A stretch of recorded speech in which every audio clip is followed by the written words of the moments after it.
Hi കൂട്ടുകാരെ, എൻ്റെ video കാണുന്ന എല്ലാ കൂട്ടുകാർക്കും സുഖമാണല്ലോ. ഞാൻ ഇന്നിവിടെ കപ്പലണ്ടി കൊണ്ടുള്ള ഒരു ഡിഷാണ് തയ്യാറാക്കുന്നത്. ഇത് പോത്തീസിൽ നിന്നും വാങ്ങിയ പച്ച കപ്പലണ്ടിയാണ്. ഇത് നമുക്ക് കട്ട് ചെയ്ത് ഒരു പാത്രത്തിലേക്ക് ഇട്ട് കൊടുക്കാം.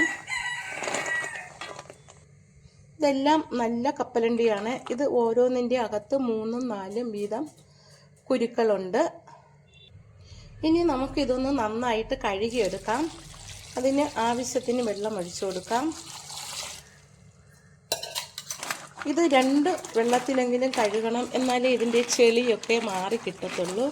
നന്നായിട്ട് കൈ വെച്ച് ഞവിടി കഴുകണം, അപ്പോൾ ഇതിൻ്റെ ചെളിയെല്ലാം ഒന്ന് മാറി കിട്ടും. ഒന്നുകൂടി വെള്ളം ഒഴിച്ച് കഴുകാം.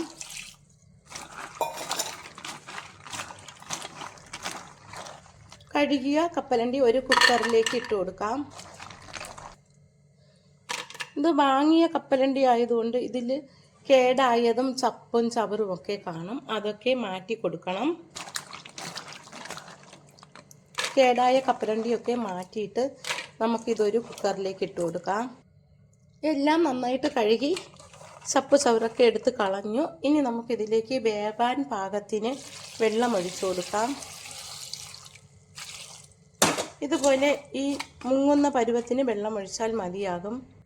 ഇനി ഇതിലേക്ക് ഉപ്പ് പാകത്തിന് ഇട്ട് കൊടുക്കാം. ഉപ്പ് കുറച്ച് കൂടുതലിടണം. തോടിൽ നിന്നും ഉള്ളിൽ പിടിക്കാൻ വേണ്ടിയാണ് ഈ ഉപ്പിട്ട് കൊടുക്കുന്നത്. ഉപ്പിട്ട് നന്നായിട്ട് ഇതൊന്ന് ഇളക്കി കൊടുത്തിട്ട് ഒരു 6 വിസിൽ കേൾക്കുന്നത് വരെ നമുക്കിത് വേവിക്കാം. നിലക്കടല ഇപ്പോൾ നന്നായിട്ട് വെന്ത് തണുത്തു. ഇത് നമുക്കൊരു പാത്രത്തിലേക്ക് മാറ്റാം. ഒരു പാത്രത്തിലേക്ക് മാറ്റി വെച്ചു. ഇത് നന്നായിട്ട് തണുത്തു. ഇത് നമുക്കിനി ഇളക്കിയെടുക്കാം. ഇതുപോലെ എളുപ്പത്തിൽ തന്നെ നമുക്കിത് ഇളക്കിയെടുക്കാൻ പറ്റും. ഓരോന്നിലും 4 വീതമുണ്ട്. നമ്മളിത് ഇളക്കിയെടുക്കുമ്പോൾ കേടായതുണ്ടെങ്കിൽ മാറ്റിക്കളയണം. നല്ലത് മാത്രമേ എടുക്കാവുള്ളൂ. ഇതെല്ലാം നല്ലതാണ്. കഴുകിയപ്പോൾ ഞാൻ കുറച്ചൊക്കെ മാറ്റി. ഇതിപ്പോൾ എല്ലാം ഇളക്കിയെടുത്തു. ഇതിങ്ങനെ തന്നെ കഴിക്കാനും നല്ല ടേസ്റ്റാണ്. നല്ല വെണ്ണ പോലെ ഇരിക്കുന്നു. ഇനി ഒരു പാൻ ചൂടാകുമ്പോൾ അതിലേക്ക് നമുക്ക് നെയ്യ് ഒഴിച്ചു കൊടുക്കാം.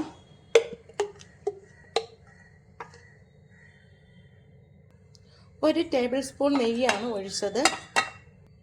അതിലേക്ക് ചതച്ച വെളുത്തുള്ളി ചേർത്ത് കൊടുക്കാം. അതിലേക്ക് ഇനി സവാള ചെറുതായിട്ട് അരിഞ്ഞത് ചേർത്ത് കൊടുക്കാം. ഒരു സവാളയാണ് എടുത്തത്. അത് നമുക്ക് അതിലേക്ക് ഇട്ട് കൊടുക്കാം.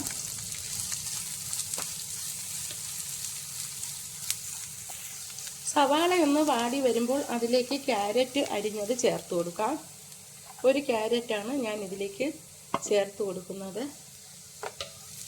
അതും കൂടി ഒന്ന് വഴറ്റി കൊടുക്കാം. നല്ല ബ്രൗൺ നിറമൊന്നും ആകണ്ട, ഒന്ന് വഴറ്റിയെടുത്താൽ മതിയാകും.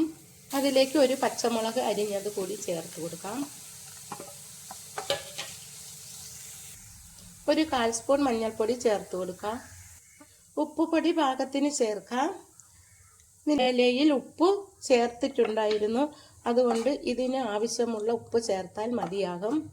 1/2 സ്പൂൺ കാശ്മീരി മുളക് പൊടി ചേർത്ത് കൊടുക്കാം. 1/4 സ്പൂൺ ഗരം മസാല ചേർക്കാം. ഇനി ഇതെല്ലാം കൂടി നന്നായിട്ടൊന്ന് വഴറ്റാം.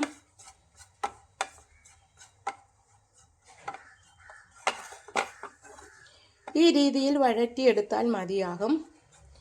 നിലക്കടല വളരെ ഗുണമുള്ളതാണ്. ഇതിലേക്ക് ഇനി കുറച്ച് കറിവേപ്പില ചേർത്ത് കൊടുക്കാം. കുറച്ച് മല്ലിയില കൂടി ചേർത്ത് കൊടുക്കാം. എന്നിട്ടെല്ലാം കൂടി ഒന്ന് ഇളക്കാം. നിലക്കടലയെല്ലാം ഞാൻ ഇളക്കിയെടുത്തു. ഇനി നമുക്കിതിലേക്ക് നിലക്കടല ചേർത്ത് കൊടുക്കാം. പ്രോട്ടീൻ്റെ കലവറയാണ് നിലക്കടല. നമ്മുടെ ഹൃദയത്തിൻ്റെ ആരോഗ്യത്തിന് വളരെ നല്ലതാണ് ഈ നിലക്കടല. കൊഴുപ്പുകളും ഒക്കെ അടിഞ്ഞു പോകും. ഫൈബറും വിറ്റാമിനുകളും ധാതുക്കളും ഒക്കെ ഇതിൽ അടങ്ങിയിട്ടുണ്ട്. ഹൃദയത്തിൻ്റെ ആരോഗ്യത്തിൻ്റെ നില മെച്ചപ്പെടുത്താൻ വളരെ നല്ലതാണ്. പ്രമേഹ രോഗികൾക്കും ഇത് വളരെ നല്ലതാണ്. ഇതൊരു ലഘു ഭക്ഷണമായിട്ട് നമുക്ക് വൈകുന്നേരങ്ങളിൽ ഇതുപോലെ തയ്യാറാക്കി കഴിക്കാൻ പറ്റും.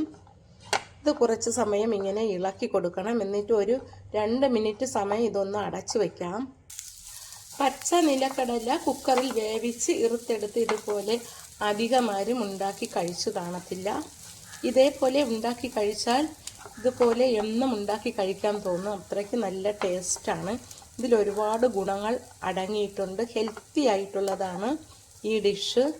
ഞാൻ തയ്യാറാക്കിയ ഈ ഡിഷ് ഇഷ്ടമായെങ്കിൽ എല്ലാവരും ഇതുപോലെ ഒന്ന് തയ്യാറാക്കി കഴിച്ചു നോക്കണം. മാളിലൊക്കെ പോകുമ്പോൾ ഇതേപോലെ പച്ച നിലക്കടല വാങ്ങിക്കാൻ കിട്ടും. എൻ്റെ ഈ വീഡിയോ ഇഷ്ടമായെങ്കിൽ ആദ്യമായി കാണുന്നവരെല്ലാം എൻ്റെ ചാനൽ സബ്സ്ക്രൈബ് ചെയ്യണം, സപ്പോർട്ട് ചെയ്യണം, ലൈക്ക് ചെയ്യണം. Thank you.